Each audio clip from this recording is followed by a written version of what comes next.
Amigas y amigos, sean bienvenidos al video número 9 en la serie de modelado y simulación en ingeniería. En esta ocasión hablaremos de los conceptos tan importantes de trabajo y energía. Estos conceptos ya los hemos utilizado en videos anteriores donde obtuvimos el modelado precisamente utilizando el concepto de la energía, pero en esta ocasión hay que hacer un análisis un poco más profundo acerca del trabajo realizado por una fuerza y cómo se define la energía cinética, qué se entiende por fuerzas conservativas y cómo se define la energía potencial. Asimismo, hay que entender el efecto de las fuerzas que son consideradas no conservativas. Estas pueden inducir fenómenos disipativos que son muy útiles también en el modelado y en la comprensión de los sistemas de la ingeniería. Es por esta razón que este video tiene conceptos muy importantes y muy interesantes. Así que acompáñenme. Ok, vamos a imaginarnos la siguiente situación en la que tenemos una partícula de masa m, a lo largo de una trayectoria se está moviendo, a lo largo de una trayectoria, por efectos de una fuerza F de t. Esta fuerza F de t podemos pensarla como un agente externo al sistema, de tal manera que esta fuerza no necesariamente tiene que estar alineada con la trayectoria, como lo podemos ver aquí en pantalla. Estas líneas punteadas representan la trayectoria. Y aquí tenemos la posición inicial que ocupaba nuestra partícula en el tiempo ti, o sea, tiempo inicial, y tenemos la posición final que ocupará nuestra partícula al final de este movimiento en el tiempo tf, tiempo final. Y en cualquier otro instante de tiempo intermedio, pues la posición de esta partícula quedará descrita por el vector r de t. Este vector r, o posición de la partícula, pues está medido respecto a un sistema inercial de referencia, en este caso, un sistema fijo, x, y, z. Estamos pensando en un movimiento tridimensional de una partícula de masa m actuada por una fuerza F de t. Sin embargo, esta fuerza no necesariamente tiene que ser paralela a la trayectoria. ¿Y qué es lo que mantiene a la partícula en esa trayectoria a pesar de que la fuerza no está dirigida de forma paralela a esta trayectoria? Bueno, puede ser una restricción. Podemos pensar, por ejemplo, que esta figura tan rara que tenemos aquí es la parte superior de una caverna, por ejemplo, y que tenemos a una partícula, quizás una pelota o algo por el estilo, que está siendo empujada de alguna forma hacia la pared por medio de un agente externo. Sin embargo, no puede atravesar la pared de la cueva, no puede atravesar el techo y entonces queda restringida a moverse sobre el techo únicamente. Así que estas trayectorias muchas veces quedan impuestas no solo por la fuerza, sino por objetos físicos sólidos, por ejemplo, que no se pueden deformar, que consideramos rígidos perfectamente, y además que son sólidos. El lugar de un sólido no se puede ocupar por otro sólido al mismo tiempo. De esa forma, la fuerza F de t es incapaz de incrustar, por así decirlo, a esta partícula en esa pared, y lo único que le queda a la partícula es moverse a lo largo de cierta trayectoria impuesta por ese tipo de restricciones muchas veces. Podríamos pensar también que no es una pelota de esponja, sino es un balín de acero, por ejemplo, y que la fuerza F es provocada por un imán, por ejemplo. Es decir, estaríamos pensando que es una fuerza magnética. De tal manera que si hay un imán por acá arriba del techo de esta cueva, suficientemente fuerte como para atraer a esa partícula metálica, la va a lograr pegar al techo, pero no va a poder hacerla traspasar. Así que esta partícula solamente quedará moviéndose a lo largo de esa trayectoria impuesta tanto por F como por la restricción física de otro objeto. Ok, entonces la idea es que en el tiempo inicial empezamos con nuestra partícula en esta posición por acción de una fuerza F que es arbitraria, externa. Podemos mover la partícula hasta este otro punto en el tiempo final. Muy bien, entonces pensemos en el incremento instantáneo del trabajo hecho por la fuerza F de t sobre la partícula, y es simple y sencillamente esta expresión. Es la fuerza en ese instante. Aquí ya no le pongo la dependencia del tiempo para ahorrar espacio, para que sea más fácil entender también. Y F.dr, dr es un diferencial en esta trayectoria, es decir, es un incremento cuando este vector va moviéndose conforme va siguiendo a m en su movimiento, pues varía su longitud y nosotros tendríamos que calcular precisamente el diferencial de este vector de posición. Sin embargo, vamos a considerar dos cuestiones antes de proceder a analizar más esta expresión del trabajo. Es una forma incremental, es un incremento diferencial de trabajo, si así lo queremos ver. Y el hecho de que esté aquí el producto punto es que nosotros vamos a ver que esta diferencial de R es paralela a la trayectoria en todo momento, es decir, es tangente. Esta fuerza, como estamos viendo, no necesariamente es tangente a la trayectoria en todo momento, pero al estar este producto punto aquí con una componente que sí es tangente, pues nos va a dar precisamente la componente de la fuerza que está realizando el trabajo, y la otra componente que se llama normal, esa componente pues no se considera que contribuya al incremento del trabajo que se hace sobre esta partícula. Ok, vamos a pasar a estas dos cosas antes. Primero que nada, si estamos hablando de una partícula sometida a la acción de una fuerza, no podemos sino pensar en la segunda ley de Newton: fuerza es igual a masa por la aceleración. Pero la aceleración es la derivada de la velocidad respecto al tiempo, y por otra parte la velocidad es la derivada de la posición respecto al tiempo. Pero podemos aquí despejar dr, el diferencial de posición, en términos de la velocidad de la siguiente forma. Aquí lo tenemos. Y no hay que olvidar que tanto la velocidad como la posición son vectores. Bien, aquí ya tenemos el diferencial de posición descrito en términos de la velocidad por esta relación cinemática. Aquí tenemos el vector velocidad multiplicado por el diferencial del tiempo, es nada más despejarlo de aquí. Y lo que podemos hacer ahora es sustituir este dr aquí y f de esta expresión aquí. Y entonces esta sería nuestra nueva expresión del incremento diferencial. Ya está en términos de la velocidad, como podemos darnos cuenta.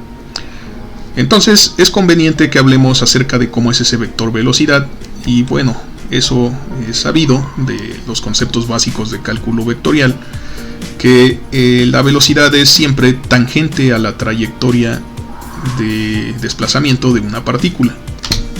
Entonces, en el instante que muestra aquí el dibujo en pantalla, podríamos pensar que esta línea azul, este vector azul, representa la velocidad y es tangente a la trayectoria de líneas punteadas precisamente en el instante de tiempo t.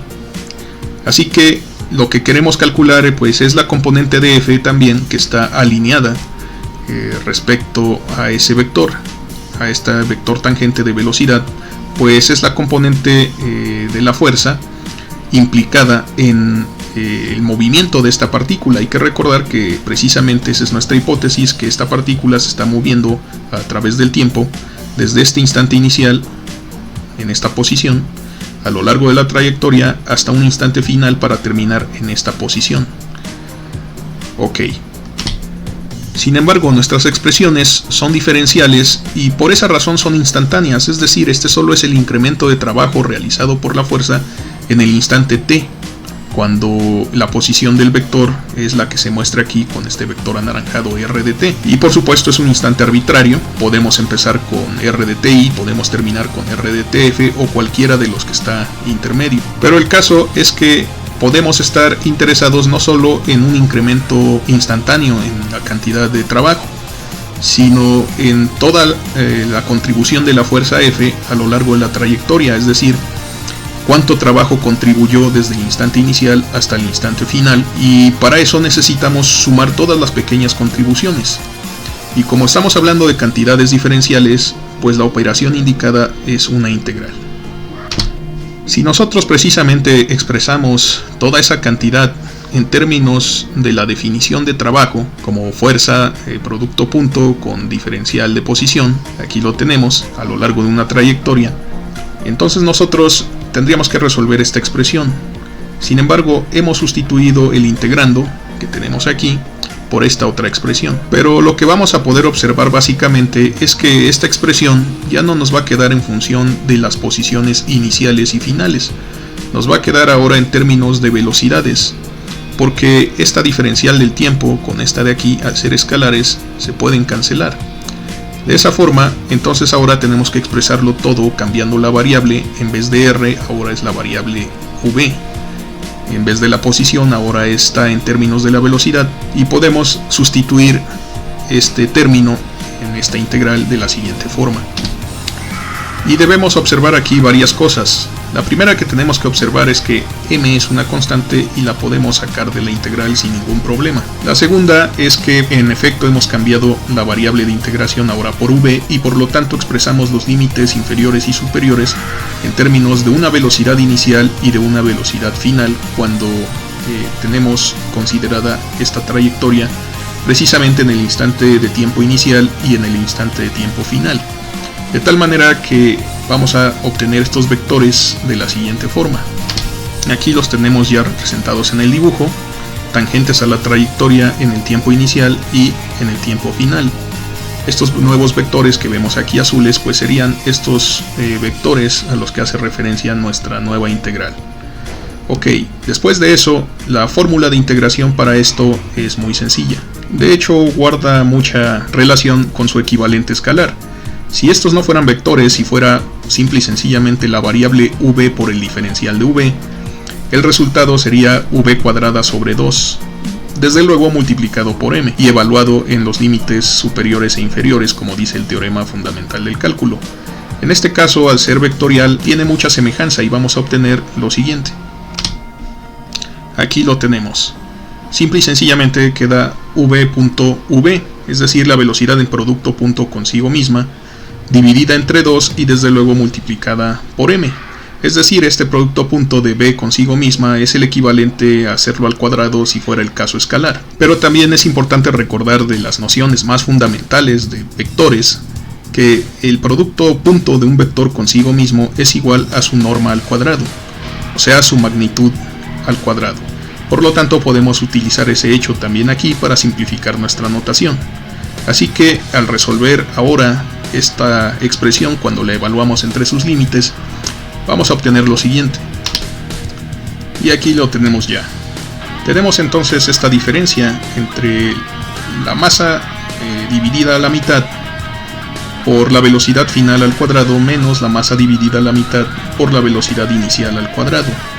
Estas fórmulas son conocidas para nosotros.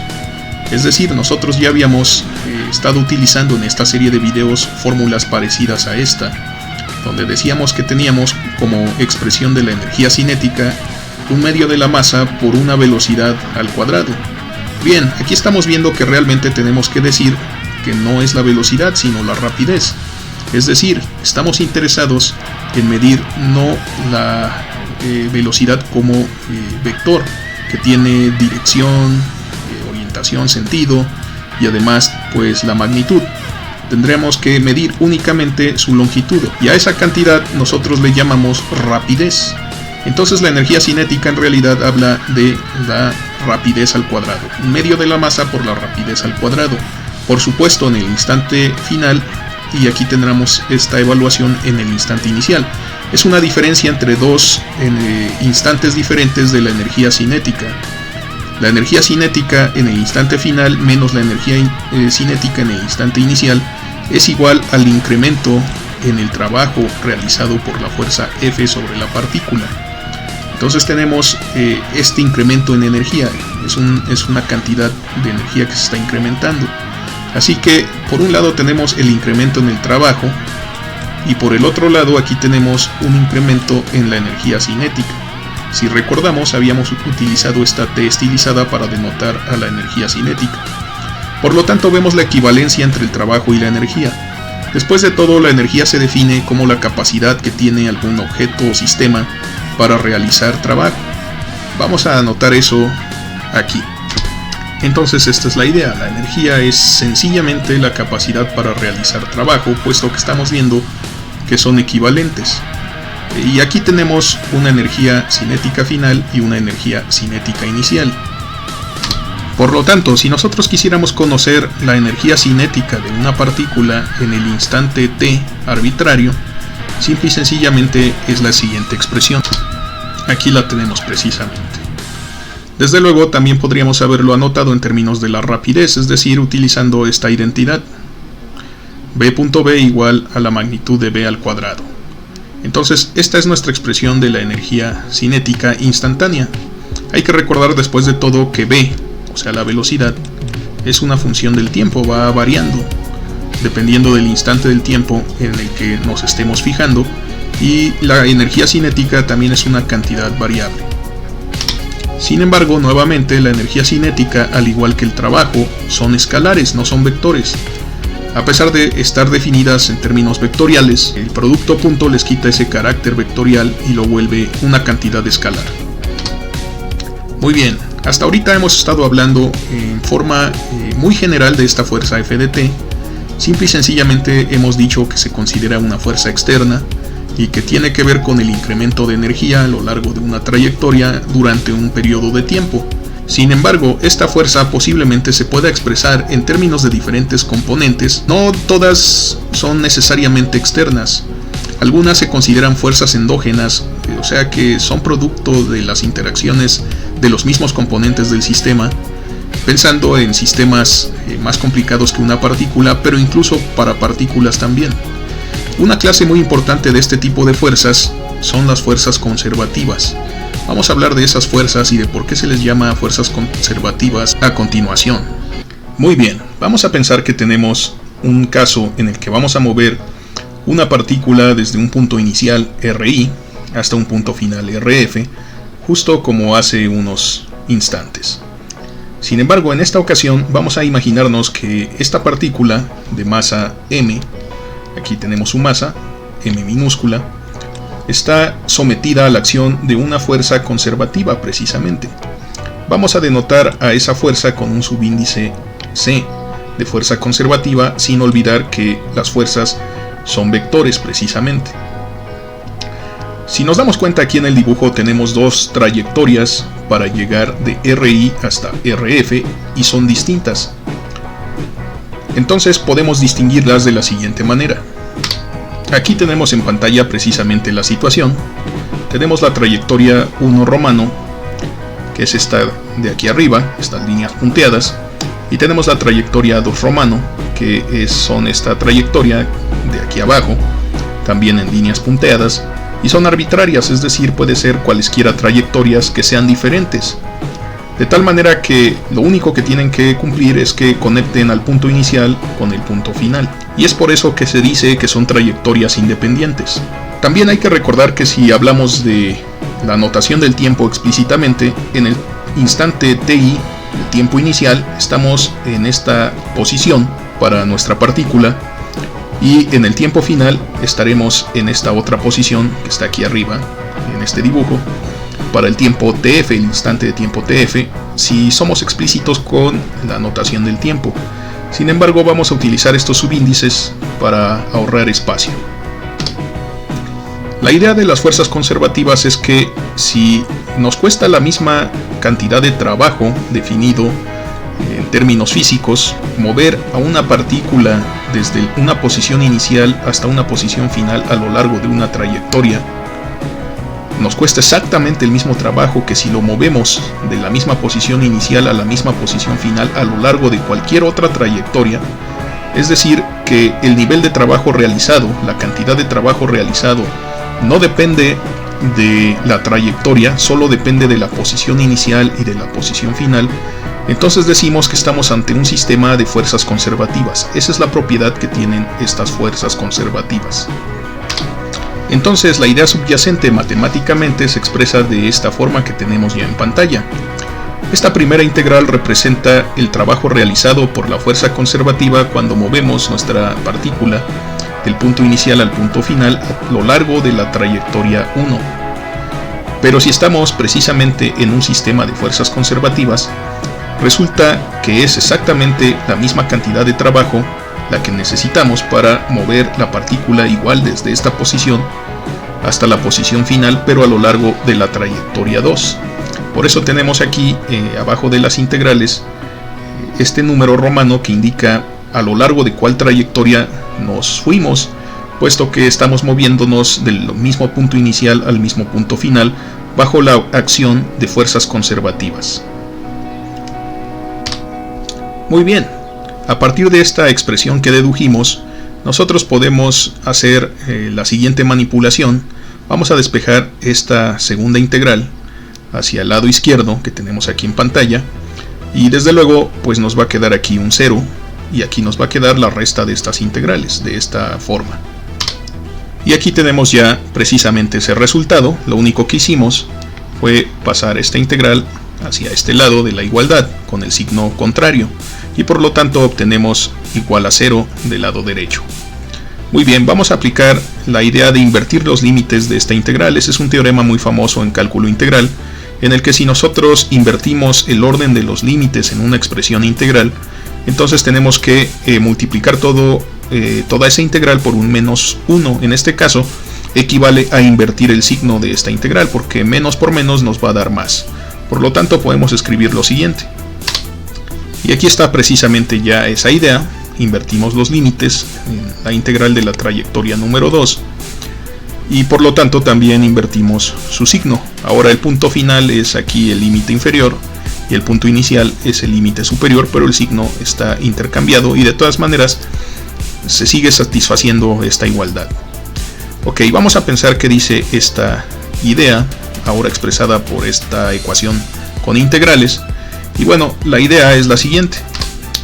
La idea es precisamente que si nos movemos a lo largo de la trayectoria 1, desde el punto inicial hasta el punto final, es decir, que movemos esta partícula desde este punto inicial hasta el punto final a lo largo de la trayectoria 1, después tenemos que mover la partícula del punto final al punto inicial a lo largo de la trayectoria 2. Aquí está. Entonces lo que hemos hecho es hacer una excursión, vaya, desde el punto inicial a través de una trayectoria combinada, en este caso hecha de la trayectoria 1 con la trayectoria 2, y hemos regresado al punto inicial, y lo que quiere decir es que avanzamos en esta trayectoria cerrada. Si nos damos cuenta, si combinamos la trayectoria 1 con la trayectoria 2, pues se forma una trayectoria cerrada y terminamos en el punto inicial. Entonces eso quiere decir que el esfuerzo, el trabajo que hemos hecho para mover a la partícula del punto inicial en una trayectoria cerrada arbitraria y regresar al mismo punto inicial, pues en general es igual a 0. Si estamos bajo un sistema de fuerzas conservativas, eso es muy importante no perder de vista. Esa idea queda expresada de esta forma: la integral cerrada, la integral de trayectoria cerrada, en un sistema de fuerzas conservativas, pues es igual a 0. Aquí lo tenemos, precisamente es esta idea. Si nos damos cuenta, podemos unir, según otro teorema de las integrales, es que si tenemos el mismo integrando y los intervalos coinciden, podemos unirlos y nos daríamos cuenta que la integral combinada empieza en RI y termina en RI, puesto que comparten RF como punto de unión, de ensamble en estas integrales, y eso representa efectivamente que hemos movido a la partícula a lo largo de la trayectoria 1 hasta el punto final, y de ahí la movimos a lo largo de la trayectoria 2 hasta el punto inicial, quedando donde empezamos. Entonces la idea es que la integral cerrada de trayectoria bajo un sistema de fuerzas conservativas, la integral del trabajo, pues es igual a 0. Es decir, que de alguna forma no nos cuesta ningún trabajo mover la partícula a lo largo de una trayectoria para terminar en ella. Es decir, que bajo un sistema de fuerzas conservativas, todo el esfuerzo que hacemos para mover la trayectoria hasta un punto arbitrario, después ese sistema de fuerzas conservativas nos devuelve toda esa energía, nos devuelve todo ese esfuerzo cuando lo llevamos en la otra trayectoria para llegar a este punto final. Es bien conocido que el campo de gravedad de la Tierra en su vecindad se considera un campo conservativo, y es por esa razón que el péndulo oscila. Un péndulo ideal oscila y mantiene siempre su oscilación, puesto que lo único que está haciendo es llegar de un punto inicial, oscilar y volver a ese punto sin perder energía. Esa es la idea subyacente en toda esta plática. Esa es la idea subyacente en esta idea de la integral cerrada del trabajo bajo fuerzas conservativas. Es igual a 0. Esa es una de sus propiedades más importantes. Muy bien, hasta aquí hemos obtenido esta propiedad muy importante de los sistemas de fuerzas conservativas. pero no hemos indagado más en la naturaleza de la fuerza conservativa en sí. Para indagar más acerca de su naturaleza, es decir, cómo vamos a reconocer una fuerza conservativa de una que no lo es, vamos a suponer la siguiente situación que se presenta en el dibujo de la pantalla. Vamos a imaginarnos que tenemos una posición de referencia R estrella, que vamos a considerarla fija, constante. Sin embargo, aquí es importante, muy importante notar que este es un punto a lo largo de la trayectoria, en este caso la trayectoria 1, pero es un punto fijo, es decir que una vez que iniciamos nuestro análisis lo vamos a considerar constante. Sin embargo, es arbitrario, pudimos haberlo elegido aquí, o incluso pudimos haber elegido la trayectoria 2 en vez de la trayectoria 1 y representar ese punto, digamos, aquí o por acá. Eso es intrascendente y eso es parte precisamente de la naturaleza de esta discusión. Esa es la clave para comprender el desarrollo que continúa. Así que una vez que iniciemos el análisis, esta posición de referencia es solo eso, una posición fija de referencia, pero por lo demás es arbitraria. Ok, entonces vamos a considerar el trabajo que nos cuesta mover la partícula de masa m desde esta posición arbitraria, que desde luego puede ser una posición variante en el tiempo, hacia este punto fijo que dijimos, punto de referencia, descrito por este vector en anaranjado, R estrella. Hay que notar, sin embargo, en este caso que este vector verde, R de t, precisamente es un vector que va a ir cambiando con el tiempo, es una variable. A esa cantidad de trabajo que nos cuesta moverlo desde una posición arbitraria hasta una posición de referencia, vamos a denotarlo por la siguiente forma. Aquí lo tenemos. Si nuestra única variable es en efecto el valor R de t, R, aquí lo tenemos, este valor es constante como dijimos, pero es arbitrario, así que realmente su valor se vuelve inmaterial, no importa. El único que nos importa es, en términos de las funciones que nos van a salir, es este valor de aquí, porque este es variable, es decir, si nosotros resolvemos esta integral, al final esta es una expresión constante y la variación de esta función escalar depende únicamente de cuál es el valor de la variable r, en este caso explícitamente de r de t. Así que a esta expresión es una expresión escalar, puesto que tenemos el producto punto o producto escalar entre dos vectores, y al final de cuentas esto se va a integrar y solo va a sobrevivir precisamente esta variable. A esta función le llamamos energía potencial y podemos ver que esta función depende únicamente, explícitamente, del valor de r, de la posición. Es decir, que aquí no vemos influencia de la velocidad como vimos en la primera parte del análisis en este video. Así que esta función escalar llamada energía potencial está definida de esta forma siempre y cuando consideremos que son fuerzas conservativas. Muy bien, ahora vamos a considerar cuánto trabajo nos cuesta, bajo este sistema de fuerzas conservativas, mover a la partícula de masa m a lo largo de la trayectoria 1 del punto inicial al punto final. Sería esta expresión integral. Sin embargo, como tenemos un punto de referencia intermedio, podemos escribir esta misma representación de la siguiente forma. Aquí está, precisamente lo único que hemos hecho es repartir esta integral en dos integrales que pasan precisamente por r estrella. Aquí tenemos ese resultado. Y entonces hemos dividido, por así decirlo, el intervalo de integración. Sin embargo, es equivalente. Muy bien, aquí vamos a invertir los límites de esta integral para cambiarle el signo, para que nos quede expresada de esta forma. Después de todo, la primera integral ya está expresada de esta forma. Entonces, lo único que hicimos fue invertirle el orden de los límites y cambiarle el signo. Muy bien, esta expresión la podemos representar por u, aquí como tenemos esa función escalar u de ri, si seguimos la notación que tenemos en esta integral, y aquí le estamos restando la otra expresión de u, pero que ahora depende de rf, del punto final. aquí tenemos esta situación. Así que esta identidad es igual a esta integral que tenemos aquí. Y por lo tanto podemos reemplazar esta expresión por las integrales que la definen. Si observamos con atención esta representación, se parece a la discusión que tuvimos hace un rato sobre la energía cinética. Esto parece ser un incremento, solo que está al revés. El punto final es el que se está restando ahora del punto inicial, y generalmente en los incrementos se representan al revés, es decir, se resta de lo final lo inicial.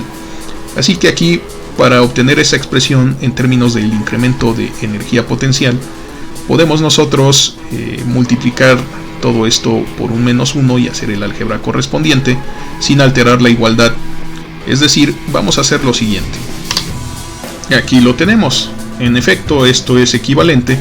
Si nosotros multiplicamos aquí la energía potencial en el punto final, nos queda con signo negativo como tenemos originalmente, y después menos por menos nos da más la energía potencial en el punto inicial como teníamos originalmente. De tal manera que podemos escribir esto de la siguiente forma. Aquí lo tenemos, y además hay que recordar que esto, pues nosotros le podemos llamar delta de U. Es un incremento en la energía potencial. Y nos estamos dando cuenta que para que nosotros podamos realizar esta integral y obtener únicamente funciones de R, eso significa por fuerza que las fuerzas conservativas que hemos anotado aquí así en general, solo con F subíndice C, en realidad no dependen explícitamente más que de la posición. Son fuerzas que solo dependen de la posición de la partícula y no dependen ni de su velocidad ni del tiempo explícitamente, solo son funciones de la posición. Esta es una idea importante y por lo tanto vamos a conservarla. Aquí del lado izquierdo de la pantalla vamos a recordar siempre que las fuerzas conservativas son fuerzas que solo dependen de la posición de la partícula y no dependen de la velocidad o del tiempo explícitamente. Además, también de forma muy importante vamos a recordar que el trabajo realizado por las fuerzas conservativas para mover a una partícula entre dos puntos arbitrarios es igual al incremento negativo en su energía potencial. Esta es una idea muy importante. De hecho, esta idea se replica hasta en electrostática. Pero esos no son los temas de este curso. Al menos no por ahora. Ok, al principio de este video, cuando hablamos del movimiento de una partícula de masa m a lo largo de una trayectoria provocado por una fuerza externa F de t, vimos que el incremento del trabajo realizado por esta fuerza era igual al incremento en la energía cinética de esta partícula. Esa idea en símbolos queda expresada de esta forma, donde recordemos que la expresión de la energía cinética era la siguiente. Aquí la tenemos precisamente descrita en términos de la velocidad. Ahora en el dibujo en pantalla vemos efectivamente la partícula de masa m viajando a lo largo de una trayectoria sujeta a una fuerza F de t externa, y vemos aquí la velocidad de esta partícula que es tangente a la trayectoria en todo momento. Pero vamos a pensar que podemos descomponer esta fuerza en precisamente fuerzas conservativas y fuerzas que no son conservativas. Vamos a imaginarnos precisamente que la fuerza externa nosotros la podemos descomponer en estas proyecciones donde vemos una componente de fuerza conservativa y otra componente de una fuerza que vamos a llamar fuerza no conservativa precisamente, y está alineada con la velocidad en este caso. Por esa razón podemos expresar esta integral como la suma vectorial de la fuerza conservativa con la fuerza no conservativa aquí, en esta parte donde tomamos en cuenta la fuerza F de t externa. Así que obtenemos esta representación. Es esta misma ecuación pero con la expresión vectorial de la fuerza F de t en sus componentes conservativa y no conservativa respectivamente, y de todas maneras sigue siendo igual al incremento de la energía cinética en el sistema, en este caso en la partícula. Aquí le estamos poniendo dependencia de R, de RF y de RI, puntos en la trayectoria, punto inicial y punto final, pero en realidad hay que recordar que la energía cinética, aquí lo vemos, no es una expresión de la posición, sino más bien de la velocidad, o sea, de la derivada respecto al tiempo de la posición. Aquí específicamente estamos hablando del instante final del movimiento, o sea, en el tiempo final, y aquí estamos hablando del instante inicial en el movimiento, cuando comenzamos a mover la partícula. Pero usamos esta dependencia porque ahorita estamos expresando esta integral en estos términos. Estamos expresando la integral en términos del punto inicial y del punto final del desplazamiento de la partícula. Pero en todo momento, de todas formas, hay que recordar que estos vectores de posición son funciones del tiempo. Es por eso precisamente que la partícula se desplaza a lo largo de una trayectoria. De lo contrario, no se estaría moviendo.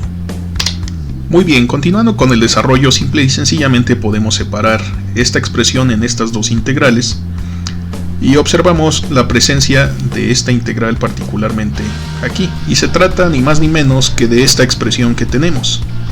Es el incremento negativo en la energía potencial de la partícula, esta primera integral. Así que la podemos reemplazar y obtenemos este resultado. Simple y sencillamente utilizamos este resultado previo y lo que aquí podemos hacer ahora es pasar este incremento negativo en la energía potencial, pasarlo sumando del lado izquierdo de esta ecuación para que quede junto a las expresiones de la energía cinética. Por otro lado, esta integral, esta que vemos aquí, la vamos a conocer como trabajo no conservativo, porque si lo observamos sigue siendo una integral de trabajo, sigue siendo una fuerza en producto punto con un desplazamiento diferencial, y seguimos integrando entre posición inicial y posición final, de tal manera que esta integral nosotros la podemos considerar un trabajo no conservativo, está hecho por una fuerza que no es conservativa. Hace rato vimos cuál era el requisito para reconocer a las fuerzas conservativas. Esas eran fuerzas que dependían específicamente de la posición. Ahorita vamos a llegar a la conclusión de que estas fuerzas no conservativas pues no dependen específicamente de la posición, dependen de la velocidad o del tiempo explícitamente. Ok, haciendo el despeje y haciendo álgebra muy sencilla, podemos darnos cuenta que podemos representar el término del lado izquierdo de la siguiente forma, donde estamos sumando la energía cinética final con la energía potencial y le estamos restando la energía cinética inicial sumada con la energía potencial inicial. Entonces aquí nosotros podemos definir la siguiente cantidad llamada energía total, y es la suma de la energía cinética más la energía potencial. Vamos a denotarla por esta E estilizada, la energía total. Y entonces aquí vemos que esto significa que tenemos una energía final y una energía total también aquí, pero inicial, y se están restando. Entonces esto es un incremento en la energía total. Podríamos pensar que todo este término de igual forma es un incremento en la energía total que sucede entre el punto inicial del desplazamiento de la partícula y el punto final de desplazamiento de la partícula. Y el incremento de energía total es igual al trabajo no conservativo realizado a lo largo de la trayectoria por la componente de la fuerza que es no conservativa. Aquí lo vemos más claramente en símbolos. El incremento en la energía total de la partícula es entonces igual al incremento en el trabajo realizado por fuerzas no conservativas. Para denotar que este trabajo es el realizado por fuerzas no conservativas, vamos a ponerle aquí igual ese subíndice NC no conservativo. Y esta es una conclusión interesante. Por eso la vamos a conservar del lado izquierdo de la pantalla, porque además es muy importante y es muy útil. Ok, entonces abreviando toda esta expresión podemos escribir simple y sencillamente de esta forma. Aquí tenemos nuevamente la integral de la fuerza no conservativa. Esta es la integral del trabajo no conservativo, y aquí tenemos la diferencia de la energía total final menos la energía total inicial. O sea, simple y sencillamente tenemos el incremento de energía total en el sistema, y aquí tendríamos el incremento de trabajo no conservativo, y podemos borrar todo este desarrollo. Si pensamos de forma diferencial esta expresión, podemos establecer lo siguiente. Aquí lo tenemos. Esto es si nosotros consideramos que la distancia que separa a TF de TI es muy pequeña, de tamaño diferencial, es decir, estamos haciendo que TI en el tiempo tienda a TF o viceversa, como lo queramos ver, de tal manera que la separación entre el tiempo inicial y el tiempo final es de tamaño diferencial. Si ahora nosotros dividimos estas expresiones por el diferencial del tiempo, obtenemos precisamente la derivada de esta energía respecto al tiempo, E punto. De este lado pues tendríamos la derivada del trabajo no conservativo respecto al tiempo. Y aquí nos queda esta expresión de esta forma. Tendremos el producto punto de la fuerza no conservativa con la velocidad, puesto que la derivada de la posición respecto al tiempo es lo que se llama velocidad. Esta expresión es muy interesante. Aquí nos estamos dando cuenta de la razón de cambio de la energía total de la partícula, y esa razón de cambio está directamente gobernada por la fuerza no conservativa. Es decir que lograr que un sistema gane o pierda energía depende específicamente de la componente de la fuerza no conservativa alineada con la velocidad. Aquí, como la estamos imaginando, está alineada con la velocidad para lograr el máximo producto.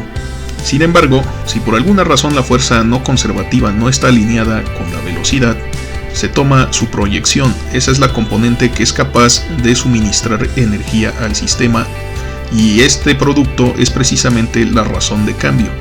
Esta ecuación es la ecuación de la potencia suministrada y es una ecuación de potencia instantánea. En conclusión, podemos decir que el producto de la fuerza por la velocidad es igual a la potencia, como la derivada de la energía, y la energía puede ser ganada por un sistema, es decir, puede adquirir energía, incrementar su nivel de energía total, o puede ser disipada, puede ser extraída del sistema dependiendo del signo de este producto punto. Para ilustrar este hecho, así como estamos viendo aquí en este dibujo, lo que estamos viendo es que la componente de la fuerza F de t alineada con la velocidad está en la misma dirección y sentido, y por lo tanto el producto punto de estos dos vectores de la fuerza no conservativa con la velocidad, que es exactamente lo que tenemos aquí, si le ponemos aquí el producto punto, en esta situación esto va a ser mayor que cero, y por lo tanto el sistema en esta situación descrita por la partícula va a ganar energía. No obstante, puede darse el caso que tenemos ahora aquí en la parte inferior derecha de la pantalla, donde nuestra partícula ahora moviéndose a lo largo de una trayectoria lleva cierta dirección y por supuesto lleva una velocidad tangente a la trayectoria. Sin embargo, la fuerza externa en ese instante está en esta dirección que se muestra, de tal manera que vemos que su proyección aquí, la proyección sobre la línea de acción de la velocidad, pues va a estar ahora en el sentido contrario. Es decir, esta va a ser la cantidad de fuerza no conservativa, es la que vamos a tener que tomar aquí en el producto punto. Este va a ser el resultado, y ahora el producto punto entre estas dos componentes pues va a resultar menor que cero, es decir que aquí nosotros nos daríamos cuenta que este producto punto es menor que cero. Por supuesto, la velocidad es un vector también, y en este caso es cuando nosotros decimos que aquí la energía va a disminuir. La energía total del sistema pues ahora va a tender a ser más pequeña por el signo precisamente de este producto punto. Así que esta cantidad de energía ahora está disminuyendo, y vamos a ver que está siendo entonces extraída de la partícula. Así que le llamamos a este caso caso disipativo. Aquí lo tenemos. Siempre que el producto de las fuerzas no conservativas, el producto punto con la velocidad, están alineados de tal manera que nos da por resultado un signo negativo aquí, hay que recordar que este es un escalar. Siempre que nos da un número negativo decimos que es el caso disipativo. El sistema pierde energía. Si es positivo, como vemos aquí en esta situación, que están alineados en el mismo sentido, entonces la energía es incrementada, la partícula va a ir cada vez más rápido o va a alcanzar alturas más grandes porque su energía está incrementándose. Nuevamente, si este producto punto resulta ser negativo, estamos ante un caso disipativo. Muy bien, pero ¿y qué tal si ahora ese producto punto, este que vemos aquí, resulta ser cero? Aquí tendríamos precisamente esa situación y podemos darnos cuenta que pues la razón de cambio de la energía en el sistema es igual a cero, es decir que la energía no está cambiando. Si la derivada de una función, en este caso de energía total, vale cero, esto forzosamente significa que la energía es constante. Esto desde luego también significa que la potencia suministrada por agentes externos también es cero, es decir, no estamos incrementando ni tampoco decrementando el nivel de energía del sistema, lo estamos manteniendo más bien constante, ni decrece ni tampoco se incrementa. Si somos observadores, aquí podemos encontrar dos razones por las cuales este producto de la fuerza no conservativa con la velocidad nos da un cero. Una de las razones es que los vectores sean ortogonales precisamente, es decir que las fuerzas no conservativas no estén alineadas con esta componente de velocidad. También puede ser, por otro lado, que cualquiera de estos dos vectores fueran iguales a cero. Si es la velocidad la que es cero, entonces estamos en el caso de una partícula estática, no se está moviendo. Sin embargo, si estamos analizando movimiento, la velocidad va a ser distinta de cero generalmente, y eso implicaría que la fuerza no conservativa vale cero. Si nosotros recordamos al principio de esta discusión, dijimos que la fuerza externa, F de t, se puede descomponer en una fuerza conservativa y en una fuerza no conservativa si es que estamos precisamente analizando casos donde tenemos presencias de fuerzas conservativas.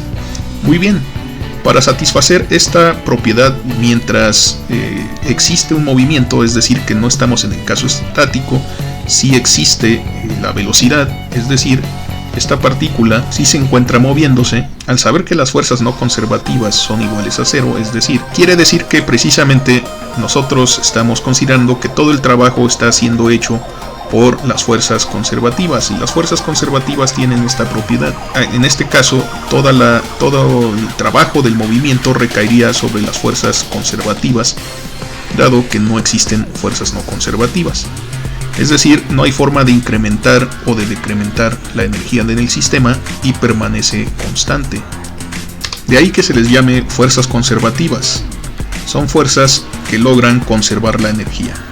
Si la energía es constante, otra forma de decirlo es con el elegante enunciado que se le atribuye a Lavoisier, y esto es que la energía no se crea ni se destruye, solamente se transforma.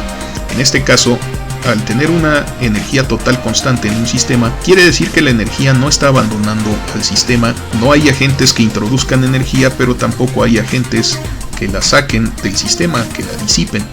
En ese caso, la energía permanece constante, y lo único que vamos a ver es que si cambia la energía cinética, cambiará la energía potencial en consecuencia, de tal manera que siempre la suma de ambas sea esa constante. Cuando estamos en ese caso, pues le llamamos sistemas conservativos, y aquí en este curso hemos visto algunos. Por ejemplo, el péndulo ideal, ese es un caso de un sistema conservativo, no pierde la energía, y debido precisamente a que en este caso, cuando este producto punto se anula, la energía es constante, se le conoce como el caso conservativo. Así que en resumen podemos decir que así como las fuerzas conservativas dependen únicamente de la posición, las fuerzas no conservativas dependen de la velocidad o del tiempo. Puede ser de las dos al mismo tiempo explícitamente, o solo de la velocidad o solo del tiempo. Muy bien, vamos a analizar un caso más familiar para reafirmar todos estos conceptos. Vamos a imaginarnos, como de costumbre, que vamos a mover una partícula de una posición inicial a lo largo de una trayectoria arbitraria hasta una posición final. Sin embargo, en esta ocasión vamos a imaginarnos que estamos en las proximidades del planeta Tierra. Por lo tanto, tenemos el vector de aceleración de la gravedad y se considera que es constante si estamos moviéndonos en alturas que están relativamente pegadas a la superficie del planeta. Vamos a imaginarnos que la superficie del planeta está modelada por el plano XY, y que la altura respecto al suelo, precisamente, que es la superficie del planeta, está denotada por esta dirección, por Z. Ok, entonces vamos a realizar el movimiento de esa partícula por medio de una fuerza externa, desde luego, a lo largo de esta trayectoria. Sin embargo, es importante percatarnos que si la partícula tiene masa m minúscula, va a tener un peso, la fuerza de atracción que la Tierra ejerce sobre este objeto, y es igual a la masa por la gravedad. Entonces, si nosotros queremos mover esta partícula, tenemos que cancelar esta fuerza, porque si no, esta partícula pues va a caer. Así que para empezar, una componente de nuestra fuerza externa tiene que ser igual al peso de la partícula, pero por supuesto actuar en dirección contraria. De tal manera que también podemos definir una componente de la fuerza externa que sea tangente a la trayectoria en todos sus puntos, de manera tal que si sumamos vectorialmente esta componente vertical con esta componente tangencial, pues podríamos obtener algo por el estilo, algo parecido a esto, a través de la regla del paralelogramo que nos diera exactamente la cantidad de la fuerza externa FDT que necesitamos para realizar este movimiento. Desde luego, esto va a ir variando dependiendo de cada uno de los puntos. Es decir, esta componente de este vector verde siempre va a ser vertical y va a apuntar hacia arriba porque el peso siempre es vertical y apunta hacia abajo. Sin embargo, la tangente va a ir cambiando y en consecuencia también va a ir cambiando la dirección de la fuerza externa FDT. Sin embargo, nosotros ya consideramos que precisamente esta fuerza FDT fue descompuesta en dos componentes que tenemos aquí, una componente tangencial y otra vertical, para cancelar los efectos de la gravedad sobre la partícula de masa m. Así que para empezar hemos establecido que tenemos FDT descompuesta como una componente tangencial más una componente vertical en la dirección de z. Sin embargo, tenemos que darnos cuenta que a pesar de que FDT es la fuerza necesaria, la fuerza externa que deberíamos aplicar, en realidad no es la única fuerza que está actuando sobre esta partícula. De hecho, tenemos que considerar también al peso. Por lo cual tenemos precisamente que esta es la expresión del peso, W es igual a menos mg en la dirección de z, es decir, aquí ya estamos considerando el sentido negativo en la dirección de z que tiene el peso de esta partícula. Muy bien, todo esto lo digo para que no confundamos la fuerza externa con la fuerza resultante.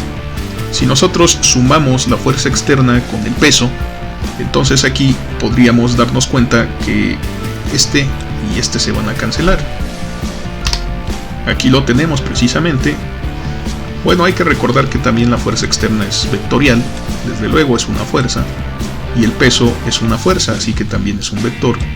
Tenemos esta situación precisamente, pero aquí vemos cómo se cancela y únicamente sobrevive la fuerza tangencial, es decir que esta es la responsable de causar el desplazamiento de la partícula a lo largo de la trayectoria. Y podríamos bien entenderla como precisamente la fuerza no conservativa en todo este movimiento. Sin embargo, el peso es independiente de que le apliquemos una fuerza externa o no le apliquemos una fuerza externa. El peso ya existe. Las partículas, en este caso de masa, pues siempre son atraídas hacia la superficie del planeta. Pero si nosotros pensamos que vamos a realizar este movimiento y tenemos un agente externo, el agente externo tiene por fuerza que provocar esta fuerza FDT, esta que tenemos en azul, que puede descomponerse en las componentes verde y anaranjado que tenemos aquí en pantalla.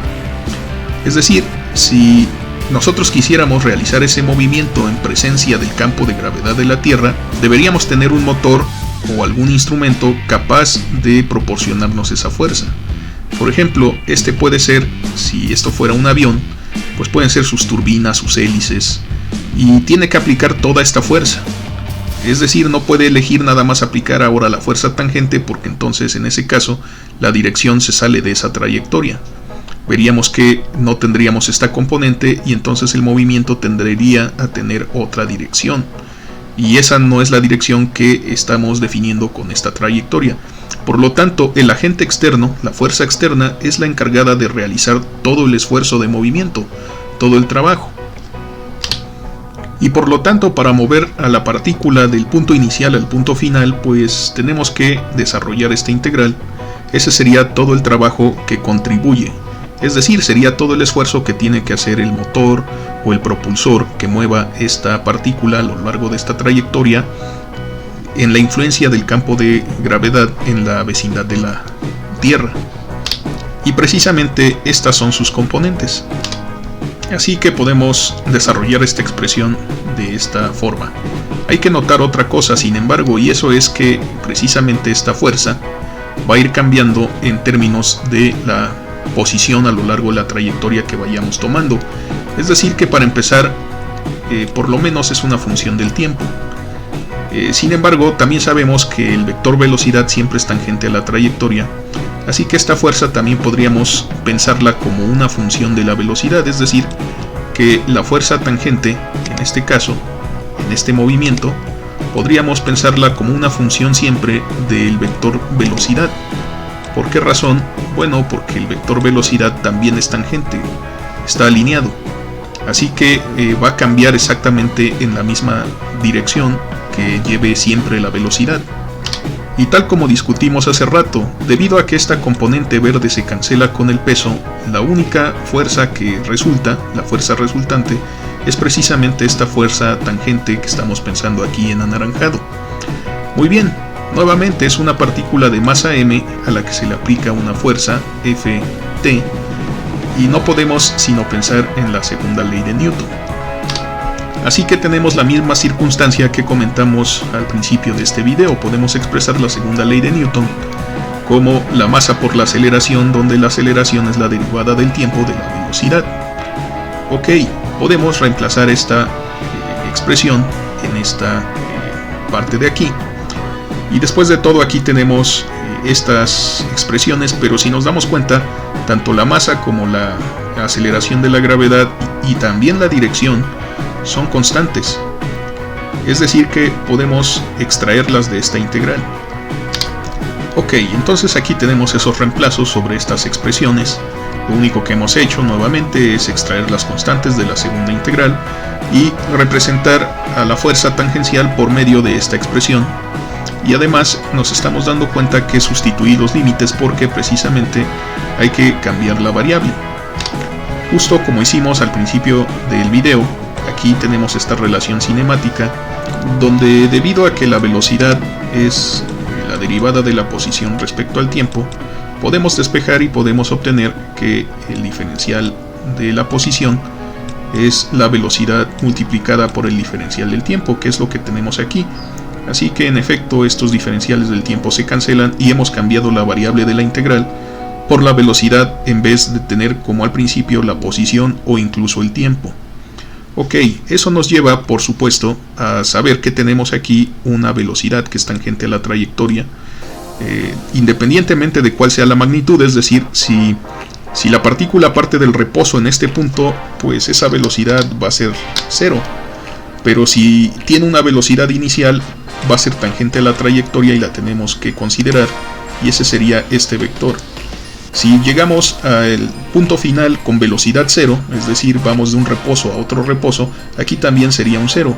Pero de lo contrario, si se sigue moviendo la partícula, llegamos con una velocidad final, habría que ver la magnitud, eso va a depender por supuesto de la fuerza aplicada en ese momento, y aquí tendríamos el vector de velocidad final. Entonces los hemos reemplazado. Y pues ciertamente ya sabemos que nos va a quedar de estas expresiones, puesto que por lo menos esta ya la hemos resuelto. De aquí aparece la expresión de la energía cinética. Y entonces, ¿qué es lo que vamos a obtener de este lado? Además hay que notar que todo esto es igual. Es igual a esta integral de la fuerza externa, que es el trabajo total. Decíamos que es el incremento de trabajo realizado precisamente por la fuerza externa. Entonces esta suma de integrales que tenemos aquí en amarillo es el trabajo hecho por un agente externo, recordando que F de t es aplicada por un propulsor, una turbina, un motor, algo por el estilo. Podríamos pensar por ejemplo que esta es la vía de una montaña rusa, de un roller coaster, algo por el estilo, y en ese caso, bueno, la vía es la restricción y es la que aplica la fuerza de reacción sobre el carrito. Si este fuera un carrito de esos de montaña rusa, esta partícula, el peso lo aplica la partícula sobre la vía, pero la vía por reacción aplicaría esta componente de la fuerza, de tal manera que los motores del carrito lo único que tienen que hacer es aplicar una fuerza por medio de las ruedas en esta dirección. Entonces esto casa con casos muy familiares precisamente de la vida cotidiana. Pero volviendo a nuestros desarrollos, aquí definitivamente pues vamos a obtener la expresión de la energía cinética. Y aquí estaría el resultado, ya evaluada entre sus límites. Y finalmente pues tendríamos aquí que resolver esta integral, pero si nos damos cuenta esta integral pues se cancela con el diferencial y el resultado va a ser r vector. Así que aquí vamos a tener masa por la gravedad en la dirección positiva de z por el producto punto, desde luego, r vector, y este r vector va a estar evaluado en la posición inicial y en la posición final según el teorema fundamental del cálculo, y todo esto es igual al trabajo externo hecho por la fuerza F de t. Y aquí tenemos precisamente ya el resultado. Simple y sencillamente hemos evaluado según dice el teorema fundamental del cálculo, y lo que tenemos es una expresión de la energía cinética en el punto final, en el tiempo final, con la velocidad final, y tenemos la expresión de la energía cinética en el punto inicial, en el tiempo inicial, con la velocidad inicial, desde luego. Estas velocidades pues siguen siendo vectoriales, pero las expresiones de la energía cinética nuevamente ya son expresiones escalares. El caso es que podemos ver estos términos simple y sencillamente como un incremento, al igual que lo hicimos al principio, es solo un incremento de la energía cinética. De este lado tenemos algo que también es interesante. Ya al integrar pues quedó r, lo evaluamos, nos queda la diferencia entre la posición final y la posición inicial. Vamos a analizar esto de una forma un poco más geométrica, puesto que aquí tenemos la posición inicial y la posición final bien descritas. Sin embargo, la gráfica está un poco sobrecargada, así que voy a borrar algunas de estas cosas, incluyendo la partícula y las fuerzas, porque ahorita nuestro interés recae en analizar este término.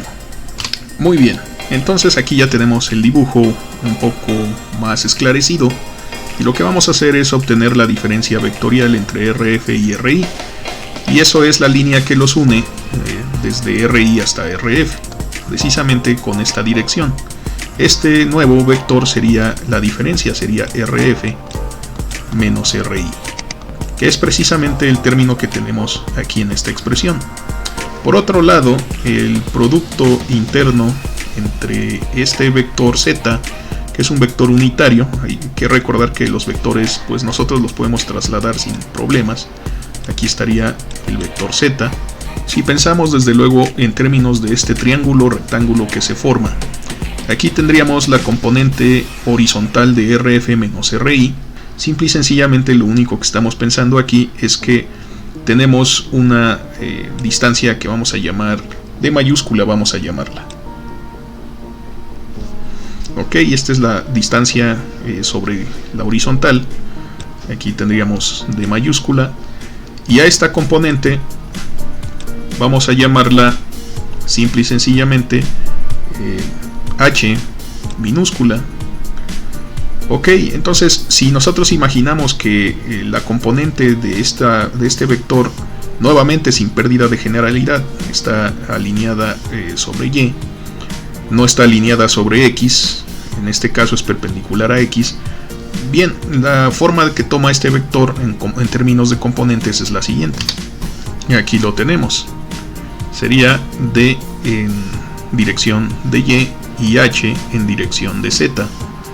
Ok, y entonces ahora sí podemos hacer este producto interno.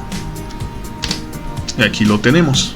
Sería la diferencia RF menos RI en producto punto con Z, como tenemos aquí en esta primera parte, y nos damos cuenta que pues no está alineado, ni Y y Z son ortogonales, pues entonces este término pues vale 0 por la ortogonalidad que existe entre Y y Z. Si hubiéramos tenido componente X, por ejemplo, más A por X, en el caso más general, pues también se hubiera cancelado. Aquí nos hubiera quedado algo así como más A por X, o sea, A en la dirección de X, punto Z. Entonces este también pues vale 0, porque tanto X como Z vuelven a ser ortogonales. Pero Z consigo mismo está alineado, y al ser un vector unitario pues nos da 1. Así que el resultado de Z punto esta diferencia de vectores es en realidad simple y sencillamente H, esta componente. precisamente la altura, y eso es algo que no nos debe sorprender, puesto que nos quedó masa por gravedad por altura, y todo eso es un escalar. Entonces aquí lo que estamos viendo es que la fuerza externa que movía a la partícula de esta posición hasta esta posición final a lo largo de toda esta trayectoria, pues en realidad corresponde con un incremento de la energía cinética más un incremento en la energía potencial precisamente. ¿Cuál es ese incremento en la energía potencial? Pues la masa de la partícula por la gravedad por la altura efectiva de su desplazamiento. Si nosotros consideramos que el nivel del suelo aquí es la energía potencial U igual a 0, entonces aquí sí tendríamos una componente de energía potencial que estaría dada precisamente por la altura que tiene la partícula cuando ocupa la posición RI, la altura respecto al suelo precisamente, sería esta cantidad que tenemos aquí en anaranjado. Entonces esa energía potencial podríamos calcularla de la siguiente forma. Aquí la tenemos, masa por gravedad por el producto punto de Z, que es la dirección vertical, con el vector RI, que es este vector que tenemos aquí en esta línea blanca. Desde luego su proyección sobre el eje Z es esta cantidad que vemos aquí, esta distancia precisamente. Entonces, si hacemos lo mismo para este vector, para el vector RF, tendríamos aquí esta otra altura, y la energía potencial en ese punto final la podríamos calcular de la siguiente forma. Aquí la tenemos, masa por gravedad por Z, aquí sería análogo a esto que tenemos aquí, pero por la proyección vertical de RF, aquí la tenemos. Entonces aquí no hay que confundirnos, esta es una línea punteada, lo único que denota es que pues es la altura, la correspondiente componente vertical de RF, y aquí sí podemos darnos cuenta de lo siguiente. Aquí sencillamente, si nosotros restamos UF menos UI, las energías potenciales, obtenemos precisamente el incremento del cual estamos hablando aquí. Aquí en efecto pues tendríamos que reemplazar estas dos cantidades, pero este término y estos factores son iguales, los podemos factorizar, de tal manera que nos queda mg por z, producto punto, con la resta de estas cosas, rf menos ri, que es precisamente lo que tenemos aquí.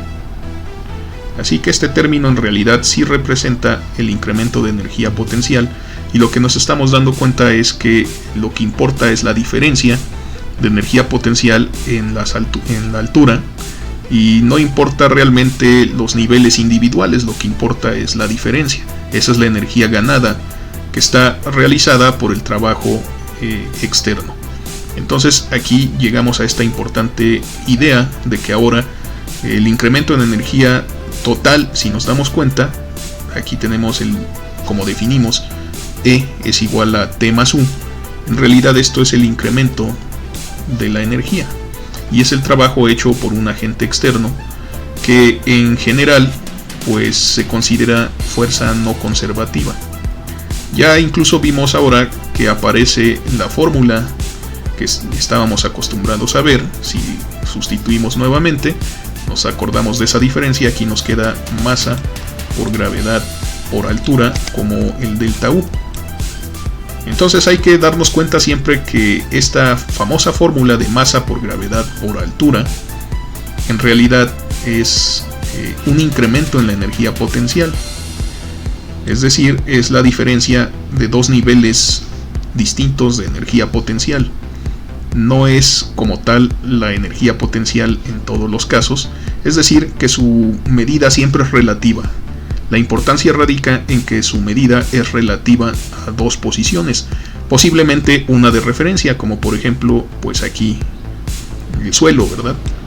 Posiblemente pudimos haber simplificado todo si escogiéramos como eje de energía potencial igual a 0 la horizontal, el plano horizontal, pero elevado a esta altura, y no habría de todas maneras ningún problema si así lo hubiéramos hecho, puesto que la diferencia relativa sigue siendo h entre ellos dos.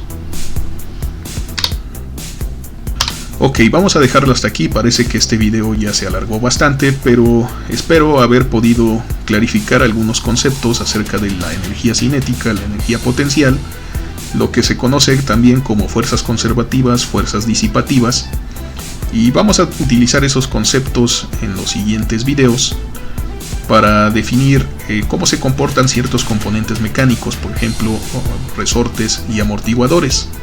Era importante tener esta discusión un poco más clara, ya que habíamos hecho uso extensivo de los conceptos de energía cinética y energía potencial, pero a veces no habíamos explicado de dónde proceden los términos de la potencia suministrada a los sistemas, y esos son conceptos que sí utilizamos cuando nuestro sistema está sometido a la acción de fuerzas externas, y no lo habíamos explicado. Bueno, creo que en este video hemos llegado a esa deducción y podemos darnos cuenta de cómo reconocer fuerzas conservativas de las fuerzas que no lo son, que no son conservativas, y las propiedades que tienen las fuerzas no conservativas de incrementar la energía total del sistema o de decrementarla, y en caso de estar ausentes, por eso le llamamos a los sistemas actuados solo por fuerzas conservativas sistemas conservativos, puesto que la energía permanece constante en ellos.